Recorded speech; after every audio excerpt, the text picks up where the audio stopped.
नमस्कार दोस्तों, स्वागत है शोमुस बायोलॉजी की और एक हिंदी वीडियो में। और इस सीरीज ऑफ वीडियो में हम बात कर रहे थे मॉलिक्यूलर मार्कर्स के बारे में।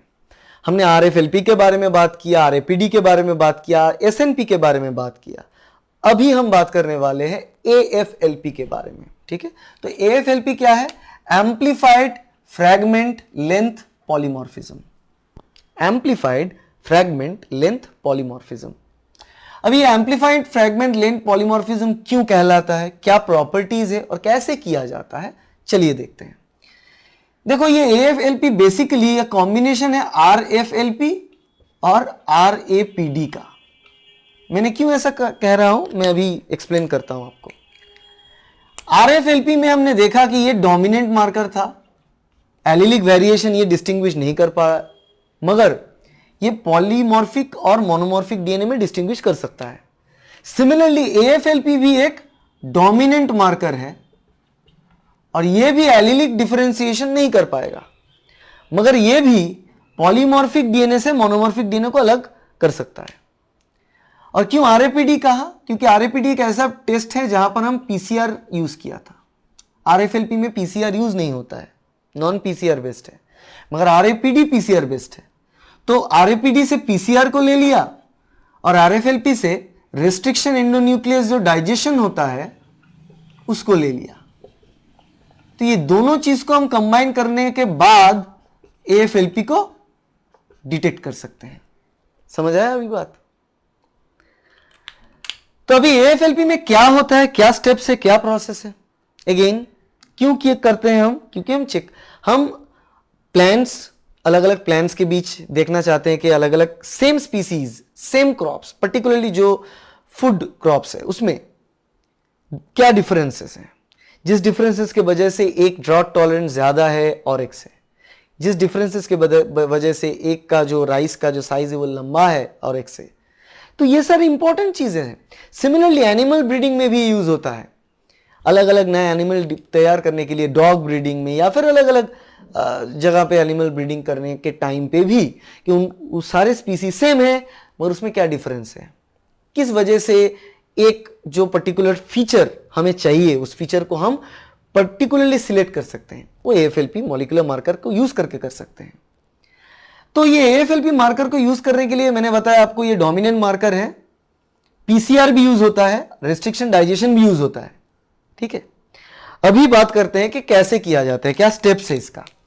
तो स्टेप नंबर 1 जो होगा, DNA आइसोलेशन तो करना ही है सबको।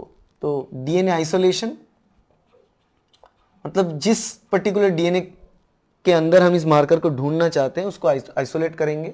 सेकेंड स्टेप क्या आएगा? सेकेंड स्टेप हो जाएगा कि यहां पर रेस्ट्रिक्शन एंडोन्यूक्लियस डाइजेशन होगा DNA में। अभी हमें पता है कि रेस्ट्रिक्शन डाइजेशन स्पेसिफिक होता है, राइट? ये डाइजेशन प्रोसेस स्पेसिफिक होता है, राइट? RFLP में भी हमने देखा ये स्पेसिफिक, मगर RAPD में जो PCR हुआ था वो नॉन स्पेसिफिक प्राइमर यूज करके करते हैं, यहां पर नहीं। यहां पर क्या होता है, यहां पर स्पेसिफिकली हम रेस्ट्रिक्शन एंडोन्यूक्लियस से डाइजेस्ट करते हैं। और हमें पता है कि जो रेस्ट्रिक्शन एंडोन्यूक्लियस हम देंगे, क्योंकि हमें पता है कि वो रेस्ट्रिक्शन एंडोन्यूक्लियस कहां पर कट करेगा, तो हमें कुछ मालूम है यहां पर। स्पेसिफिक डाइजेशन जब हो जाएगा उसके बाद क्या होगा? डाइजेशन तो हो गया, उसके बाद PCR एम्प्लीफिकेशन होगा। एक्चुअली PCR एम्प्लीफिकेशन के पहले एक स्टेप रहता है यहां पर, क्योंकि देखो जब हम रेस्ट्रिक्शन एंडोन्यूक्लियस से क्लीप भी कर दें तो हमें पता चलेगा कि आखिर जो टर्मिनल होगा ना फ्रेगमेंट का, उस टर्मिनल में क्या है। क्यों पता चलेगा?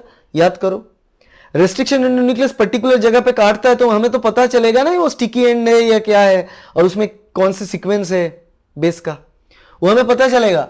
और इसके लिए यहां पर हम क्या करते हैं, एडाप्टर लाइगेशन एक और एक स्टेप होता है बीच में। तो ये स्टेप नंबर 3 हो गया, ये 4 होगा, एडाप्टर लाइगेशन होगा। और वो एडाप्टर हमें पता है कि कौन सा एडाप्टर है, तो उसके बाद हम PCR एम्प्लीफिकेशन करेंगे दोनों राउंड। और एक प्री PCR एम्प्लीफिकेशन होता है और एक सिलेक्टिव एम्प्लीफिकेशन होता है। प्री सिलेक्टिव एम्प्लीफिकेशन और उसके बाद सिलेक्टिव पीसीआर एम्प्लीफिकेशन, दोनों सिलेक्टिव पीसीआर एम्प्लीफिकेशन होता है यहां पर। तो लाइगेट जब मतलब मान लो कि कट होने के बाद जो डीएनए फ्रैगमेंट तैयार होके आ रहा है हमारे पास वो ऐसा है, तो वहां पर ओवरहैंग है, हमें पता है कौन सा ओवरहैंग है, तो हम यहां पर एडेप्टर यूज कर सकते हैं। एडेप्टर मान लो हम यहां पर एक एडेप्टर ऐसे यूज कर लें, है ना, दोनों जगह पर ही ऐसे। तो जब एडेप्टर लाइगेट हो जाएगा तो यहां का सीक्वेंस हमें पता है, दोनों टर्मिनल का सीक्वेंस हमें पता है। तो जो प्राइमर हम यूज करेंगे ना सिलेक्टिव एम्प्लीफिकेशन के लिए, प्राइमर पीसीआर के लिए, ये स्पेसिफिक प्राइमर होगा, नॉन स्पेसिफिक प्राइमर नहीं होगा। आरएपीडी में हम नॉन स्पेसिफिक प्राइमर यूज किए थे, इसलिए हम इसको रैंडम एम्प्लीफाइड पॉलीमॉर्फिक डीएनए बोलते हैं। रैंडमली एम्प्लीफिकेशन, कोई स्पेसिफिसिटी नहीं है। मगर यहां पर एएफएलपी में जब सिलेक्टिव एम्प्लीफिकेशन हो रहा है तब ये स्पेसिफिक प्राइमर यूज करके हो रहा है, ठीक है। और इससे फिर हम जो सेगमेंट्स जनरेट होगा एम्प्लीफिकेशन के बाद उसको हम जेल रन करेंगे। जेल रन करने के बाद अगर उस जेल में हमें अगेन हर एक टाइम की तरह ही फिंगरप्रिंट दिखाई देगा। Fingerprint of what? Genetic fingerprinting. Fingerprint term को हम यूज करते हैं किसी की पहचान के तौर पर, तो लिटरली मत लेना कि ये फिंगरप्रिंट है, ये जेनेटिक फिंगरप्रिंट है, ठीक है। तो जेनेटिकली अलग अलग इंसान अलग अलग तरीके का होता है, टाइप का होता है, उसे हम पता चलेगा कि अंदर से जेनेटिकली वो कितना डिफरेंस है, कितना डिफरेंट है। और एक फैमिली हिस्ट्री हम स्टडी कर सकते हैं, जिसकी फैमिली में कैंसर प्रीडोमिनेंट है।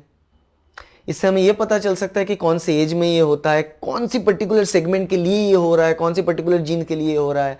तो उसको हम कोशिश कर सकते हैं कि एक हद तक कंट्रोल में रखने के लिए। तो ये होता है overall idea about AFLP, amplified fragment length polymorphism, AFLP।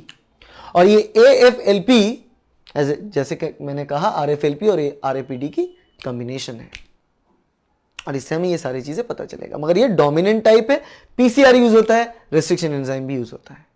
तो that's all about AFLP. If you like this video, please hit the like button, share this video with your friends, subscribe to this channel. और अगर ये पूरा series आप देखोगे ना तो अभी जिंदगी में कभी भी मॉलिक्यूलर मार्कर को लेकर कोई क्वेश्चन नहीं आएगा।